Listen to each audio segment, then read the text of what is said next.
And we'll kick off with Nigel Adderley.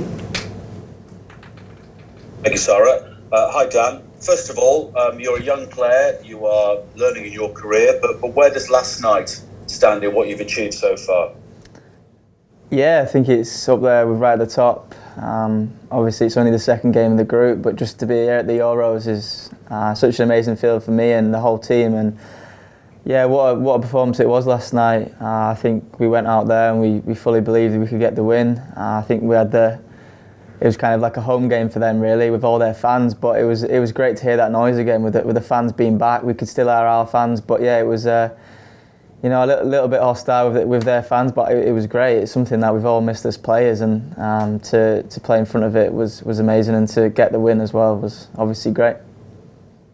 Do you think the atmosphere maybe helped you? Because of course it was against you at the start of the game and maybe in the early stages, but everybody seemed to almost take strength from that. Yeah, I think with a crowd, I think they can always get a big uplift if they've got a lot of the ball or they're creating chances. But I think after we definitely scored the first one, it maybe quietened a little bit. But I think maybe they got a little bit of lift after, obviously, we missed the penalty, but we just had to stick in there, believe that we could go and score another one, really. And there was times where we didn't have the ball as much. It was always going to happen. It's a hot day. There's times where you're going to have to sit behind the ball, but we believed that we could go and score another one, and we created a lot of chances. And how much momentum and confidence as a squad would you take into the Italy game now after last night? Yeah, full of confidence. I think it's going to be a great game. I know they've won the first two games. And they played very well. They're a great team, but that's who we want to play against, the best teams. And yeah, we'll go into it with our heads held high. And people are talking about, a point would be great. That would put Wales through. But are you going there to win the game? Do you think now? Yeah, I don't think we want to go into any game with on playing for a draw. I think we want to win every game, and we fully believe we can do that. Thanks a lot. Thank you. Thanks a lot, Dan. Thanks, Nigel. Mark Huyser. Hi, Dan.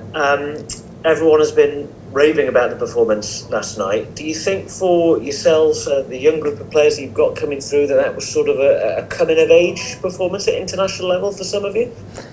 Yeah, I think it was a great performance throughout the whole team. As you said, we've got quite a lot of young boys, but we've got senior ones as well. And I think the past experience obviously helped us through the whole match. I think there's quite a few boys in there who played in 2016, and I think in games like that, especially when they've got a lot more fans with us as well, there's going to be times where we have to dig in and really fight as a team, and I thought we defended so well.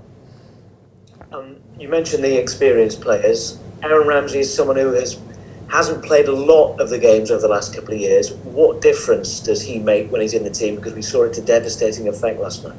Yeah, Aaron's brilliant. He's exactly what you see on the pitch. He works so hard. Unfortunately for us, he's obviously had injuries throughout the last 2 years, but we're just thankful that he's here with us now. I think he's been absolutely brilliant since he's been here around the place, and on the pitch he's always working hard for the team, and you can see obviously what he gives going forward is brilliant as well.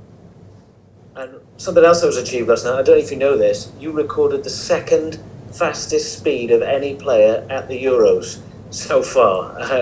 So the one player in front of you plays for Italy. You can go faster, can't you? Yeah, I think in games, I think a couple of people sent me. I don't think you ever kind of get near that top speed unless you kind of, having a good 30 metre sprint. It doesn't really come around often, but yeah, as you said, it's something that a lot of people have sent me. But it is a weapon for you, isn't it, your pace? You can terrorise defenders once you get going.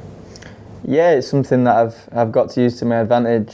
I've always tried to do that. I think there's times where I've maybe not used it to my advantage as much as I can, but I've just got to just use that and be ready to, I think in this kind of tournament, games are coming so thick and fast, and the weather is, it was very hot there last night, so you just got to pick your moments. Thank you. Thank you. Thanks, Mark. Beth Fisher. Hi Dan, how are you? Hi, I'm good, thank you. Listen, as fans, we get to watch that match and kind of sit in awe of what you do. But for you on the pitch last night, what's the one thing you can remember thinking, oh my goodness, that was good? I would say after the game, obviously in the game it's great to celebrate, especially with the fans being there. But after the game, I think you can't really celebrate too early. So just having that winning feeling, crossing that line, and knowing you've got the win. I think obviously we got that second goal, and that's when you kind of. I think I was walking around the pitch at the time and actually got to celebrate with the boys, which was great. And it was kind of that. All right, we've won the game now. I think throughout the game we were under a little bit. We had a lot of corners against us, and I thought we defended so well from the front. And all credit to us, we got that clean sheet, which is what we wanted. Listen, I'm sure you've heard the quote, teamwork makes the dream work, but last night it was all about teamwork, wasn't it? And you've got such a special bond between, in all of you. How much is that growing as the tournament goes on? Yeah, I think, we're spending so much time together. We've got a great bond throughout the team, on the pitch and off the pitch, and it shows in the performances as well. I think with everyone in the team, whether it's you starting or coming off, everyone knows the jobs, the roles, the responsibilities in the team, and that's what you're got to do. As I said, we defended so many corners. I think we have in both games. Danny obviously made a great save from a corner at the end, and just kept us in it really. But yeah, we had to work so hard. There's no room for anyone not running, not doing the job, because that's when you can concede goals. So. Yeah, the manager fully believes in all of us to whether we're playing or not to basically do our job. Listen, Italy are perhaps a favourite in some people's eyes, but given Wales's history in the Euros and being the underdogs and beating the bigger dogs, shall we say, you would never write you off, should we? No, I don't think you ever can. I think obviously they're a great team, full respect to that, but we've got to go into that game believing that we can win. Obviously, we'll do our analysis on them. They've obviously got the home advantage, but I don't think that really matters to us at all. As you said, underdogs, we've got nothing to lose going there. We're just going, as I said, with our heads held high and truly believe that we can go and win it. Last question from me. Listen, I've been watching the whole of Wales back here celebrate last night, and obviously got the red wall out there. How much does that mean to you? I know it's a cliche, but it is incredible, isn't it? Yeah, it is incredible. We wish we could see it, firsthand. I think the boys obviously look on social media, so many videos of, in pubs, at homes, and it's just amazing to feel that. And when you're on the pitch, you believe that, and it makes you fight that a little bit more. Listen, good luck for this weekend. Thank you very much. Geraint? Hi Dan, congratulations last night. Thank you. Dan, I don't know if you remember last week, I asked you a question about you set yourself personal targets. Now, you said yes, but you didn't tell me what they were. But 2 games in, are you realising some of those targets that you've set yourself for these Euros? Yeah, as I said, I didn't really want to mention them, but yeah, definitely. I think for myself, for the team, we've got to set targets for ourselves really to where we want to be. I think for us as a team, we want to get through this group and then just see what happens from there. We truly believe that we can go into every game and win it, and that's shown. From the past Euros and also our recent form. Going into the Italy game, how do you think Italy perceive Wales now? Yeah, I think as I said, they're a great team. I don't think they write anyone off. They've had 2 great wins in the group, and we're going there with nothing to lose. I think they know we have threats, and they're going to do as much analysis on us as we will do them. I don't think they're going to think we're any pushovers at all. So I'm sure they'll be just as ready as we are.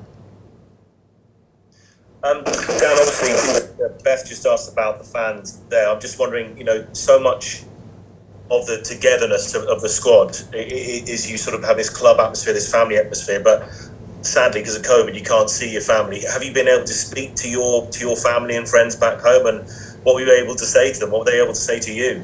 Yeah, obviously I spoke to them after the game last night, and it was just nice to speak to them, saying congratulations and everything. It's obviously used to, after a big win, used to going up and seeing them, first-handedly. But yeah, I think we've kind of normalised it now after being, I mean, for so long kind of without them. We've kind of normalised it, but it's nice to hear, do you know what I mean, what's going on. And I mean, I think my mum was saying yesterday she'd been sent videos of family, friends singing, do you know what I mean, chanting your name in a pub, getting sent a vid. So it's just nice to hear. Dan, final question from me. It's kind of the daring to dream thing. You know, we've all been looking at where we might have to go next week and beyond. Have you thought about potentially Wembley or Amsterdam, and maybe, dare I say it, back to Baku? And will you be quite glad to maybe leave Baku for a little while? You say that. I think it's actually a lovely place here. I think we've had great camp. The whole setup's been absolutely brilliant here, and we've really enjoyed our time. I think there's no point of us looking to what do you know what I mean, for after the groups at the moment. We've just got to concentrate on going to this game Sunday and getting, the most important thing is to get through the group. And we've got to go into Sunday's game believing that we can do that. And listen, thank you as always. Thank you very much. Thank you. All the best. Thanks, Geraint. Antonella Guerrera. Hello, Daniel. Thank you very much for this. My name is Anton. I work for the main Italian newspaper, La Repubblica. Do you already know, do you know as a team also the strengths and the weaknesses of the Italian national team, sorry? I think if you look at them now, obviously we'll do our analysis and things like that. But yeah, I think they're a great team. They've had a great run up going into this tournament. I think they're a new team from the last Euros. A lot of new players, but yeah, it's still a great team. I think if you look at them closely, there's not many weaknesses there. But we've just got to, as I said before, fully believe we can go in and get a result. And is there any particular player that you maybe fear, or that maybe you have been in any time inspired by in your career? For the Italian team? Yes, sure. I don't think as a team we need to fear anyone. The whole team throughout is a great team. Obviously they've got people in there, Cellini, Bonucci, who've been there and done everything. Legends of the game coming towards the end of the career, but still at the top level, and it's full credit to them, and they're the type of players you do look up to. And has Aaron Ramsey already told you any weak points of the Italian players? No, as I said before, I think when you look at the team, there's not really any weaknesses in there, but we'll do our analysis on it.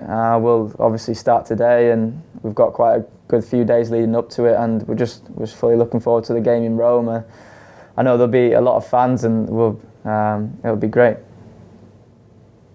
And final question for me. Italy has decided not to take the knee, unlike England and Wales and Scotland. What do you think about that? Is it something that may weaken the overall message? Thank you. That's something that obviously I can't really comment about. As a team, we're obviously taking the knee, and that's what we're doing. I've got no comment on kind of other teams of what they're doing. Just we're obviously still fully standing against it, like everyone else is. Obviously, people have their different ways of doing it, and that's fine with us. We'll just keep doing us. Cheers, Diane. Thank you. Thank you. Thank you. Martin Blackburn. Yeah, hi Dan. You mentioned earlier on about the heat and how difficult it is playing in it. Do you feel like the players have sort of struggled a bit with it, or has it been more straightforward? I wouldn't say struggled. I think we've obviously got players in the team who've maybe not as many minutes come into the tournament, but I think whether you come in fully fit or not, I think it's always going to be hard. I think both teams that we've played against have felt the same. With the heat, really. I think last night, the first game obviously played in the sun, and it was very hot. And the second game last night was like 30 degrees. Even though you play in the shade, it still takes a big toll on you. But I think the adrenaline gets you through the game, and obviously we can make the 5 subs. We've always got players who can come on who are fresh. Because you weren't too happy, Dan, when you were subbed on Saturday. Is that just a bit of your character that you want to play every sort of minute? Yeah, I think. yeah, going back to that, obviously at the time, it was I kind of seen the board late and I was just concentrating on, getting the 3 points. We just scored. Adrenaline, adrenaline was high, and yeah, maybe probably shouldn't have reacted like that. But yeah, I spoke to the manager after the game. I apologised to him and just said, at the time I just wanted to play, push for them 3 points, and we just had a laugh and joke about it. And he said, I'd much rather you come off like that than be happy to come off. So yeah. Great stuff. Thanks, Sam. Thank you. Thank you. James Macy? Hi, Dan. You've already won in Italy once this season, haven't you, with Manchester United? Donnarumma was in goal. Can that be helpful at all, do you think? Thanks. Yeah, we had obviously a great win with United there. I don't think it will have anything to do with this game really, but no, obviously been there before. Great group of players, and as I said, yeah, Donnarumma is a great keeper. Thank you. Best of luck. Thank you.